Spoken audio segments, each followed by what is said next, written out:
Hey everybody, welcome to Bog Gaming State of the Game. This is Solus, and today we are playing Stonehearth Alpha 10.5. State of the Game's aim is to kind of show you where the game is at this current point.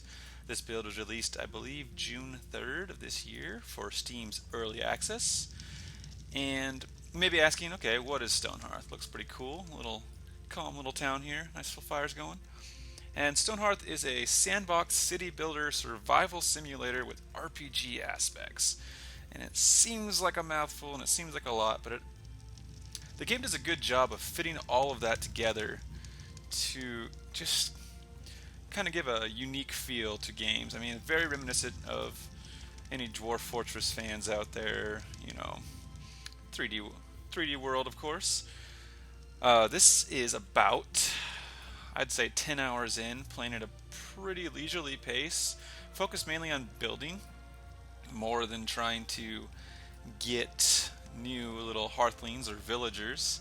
I've got 16 of them, yep, 10 workers, 3 crafters, which is not much, and 3 little footmen. Alright, so Hearthlings, or villagers, will run around your town. And here's my little trapper, Daff. Alright, well, where are you going, Daff? What? Oh, you gotta take a nap? Cool, right? Get you in the spotlight and you go take a nap. Whatever. Alright, so this is a Hearthling status window. You can see he's a level 5 trapper. I've had him run around for a bit. They have cool little RPG-like stats in here. You have your mind, your body, and your spirit. Each one controls kind of a different aspect of your character. Body for hit points and stuff like that. Spirit for like your courage, and mind, I'm not too sure. Probably better for crafters. As they level up, they get cool new perks. As you know, you can see, oh, I can start charming pets at a certain point, or he'll walk faster, or he'll cut more stuff. Very cool little RPG aspects. These guys will level up. Oh, he's gone. Uh, on their own as he goes out into the world and picks stuff up and catches animals and cool things like that. Oh, there we go. Your hands are sticking through the bench. What are you doing, Luna? Oh, there you now you're sticking your feet through. That's cool too. Whatever. You. Okay, take turns sticking your hands through the bench. Works for me. Okay. So your Earthlings' jobs kind of are to, the workers will go through and build when you set up buildings for them to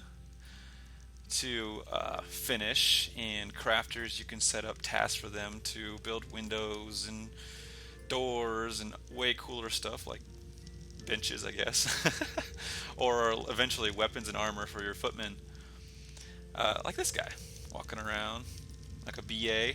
Got some steel armor. Yeah, nice big old club. Looking cool. Oh, there's his buddy. Some copper armor. Looking good, buddies. So let's show you a quick little what you can craft. So crafting is fully implemented into the game. This is the carpenter, kind of the first guy you get. He crafts a lot of the basic tools that you use to upgrade to other classes. The weaver, the footman, mason, the shepherd. You can make cool stuff like doors, or oh hello. And here you go. Here's a good example of trading. So you craft cool stuff, or you have your trapper go out and get pelts, and then you can sell stuff to get money, which will pop up right here, and your Hearthlings will automatically grab it and run off. Very smart AI in this game. And you can use that to buy things like, oh, a bird path. Just what my little town needs is a bird bath, and someone's already picked it up and is running off with it. Alright, enjoy.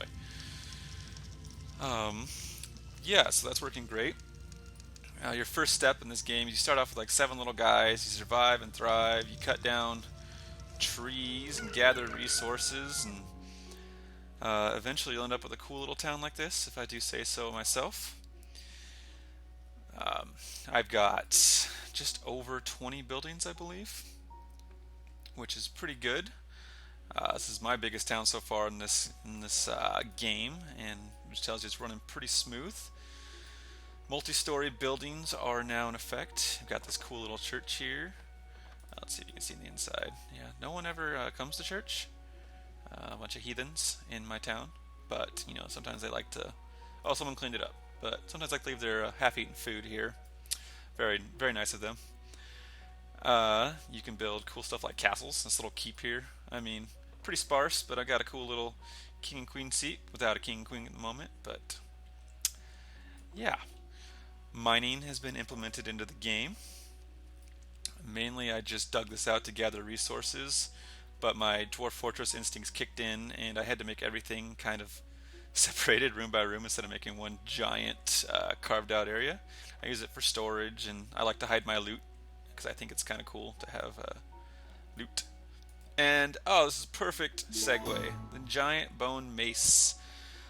Um, I got that about 6 hours into the game, where I started the Goblin campaign.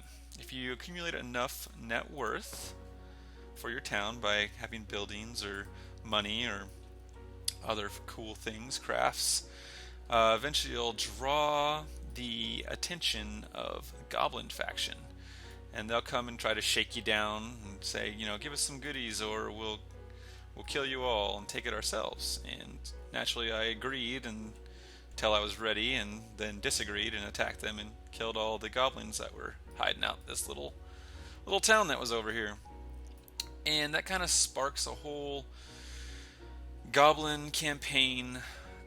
Um, they talk about, oh no, we'll be back, and the second level comes, and they send wolves at you, and the aim is eventually to have a whole overarching campaign that kind of follows, how did you handle the situation? Oh, well. And at the moment, it's a pretty short campaign, but it gives you lots of cool rewards. I've gotten tons of armor and that cool bone mace that you saw. This is the daily update. Every day you try to, well, not every day, but you try to get enough food, keep your hearthlings happy and safe enough, and accumulate enough net worth, and more people come join you. I actually haven't been trying too hard to get as many hearthlings as possible, but right now I have 16. The game's still running pretty smooth. I've heard that the devs say that you can get up to 40 at the moment, which would be a pretty packed little town, I believe. Um, yeah, okay, and this is alpha. So someone in my town thinks they're real clever and decided to take windows from some buildings and put them in others. Now, who this little jokester thinks he is, but he will be found and punished accordingly. So there are bugs, many, many bugs, and the game still runs smooth. I haven't had any game-breaking ones, but I've had no, what? 10 hunks? No, no, thanks, dude. Um, Nothing game-breaking for me so far in this playthrough. I've gotten little red arrows that pop up, but usually I can just close those, and the game will continue to run smoothly. The game was running pretty choppy for me until I figured out that it wasn't noticing. Oh yeah, my old 4-year-old graphics card. It wasn't recognizing my graphics card, and I had to actually go through my graphics card control panel and force the game to recognize it. So if that's one of the problems you're having, little FPS problems, I would definitely take a look into that and see if the game is recognizing what is going on. Okay, the devs usually update the game monthly. They send out little smaller unstable branches before that, so you can kind of kick the wheels and send in bug reports and kind of give them feedback. They have autosave is implemented, so that's nice. They have what is called Desktop Tuesdays every Tuesday, where they'll write a little blog out and you can go and check and see what they're currently working on. They also stream 3 times a week, Tuesdays and Thursday nights and Wednesday mornings if you're on Pacific time in the US. I would recommend this game. It's been a lot of fun. I've personally put, see where am I at, 78 hours I think at the moment total starting from Alpha 3. I have not regretted the $30 I spent on it. Now the price is down to $25, which is pretty nice.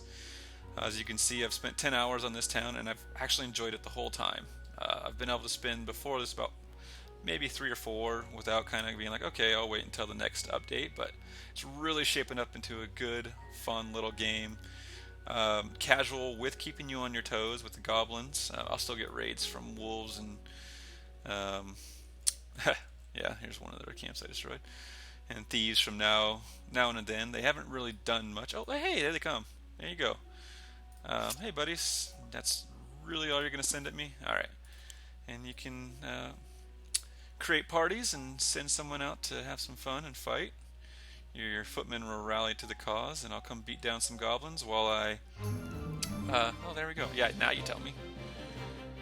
So go get them, guys. And we can watch them beat down and listen to some cool music as I just sign off. Thanks for listening, everybody. This has been Bog Gaming State of the Game. I am Solus. And, oh gosh, the poor guy. Thanks for listening, and we'll see you next time.